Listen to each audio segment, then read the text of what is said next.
আল্লাহর কাছে কিছু চাইলে আল্লাহ ফিরায় দিতে জানে না, আল্লাহ জানেই না কেমনে ফিরায় দিতে হয়।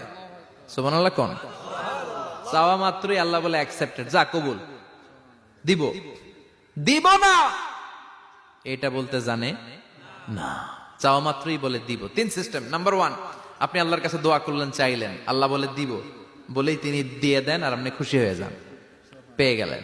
নাম্বার টু, আপনি আল্লাহর কাছে দোয়া করলেন, চাইলেন, তখনও আল্লাহ বলে দিব, তবে এখন না, সবুর, একটু পরে দিব। কখন দিলে আমার জন্য ভালো, আমার চেয়েও ভালো জানে কে,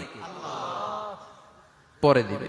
নাম্বার থ্রি, চাইলেন, দোয়া করলেন, আল্লাহ তখনও বলে দেব, তবে এখনো না, পরেও না, কিয়ামতের দিন যেদিন বিপদে পড়বে ওই দিন দেব।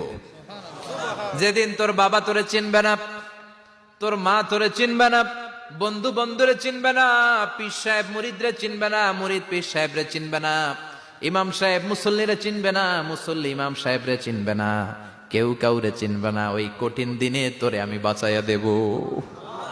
তাই দোয়া যা করছেন ছোটবেলা থেকে আজকে পর্যন্ত, লস হয়েছে না লাভ? লস না লাভ?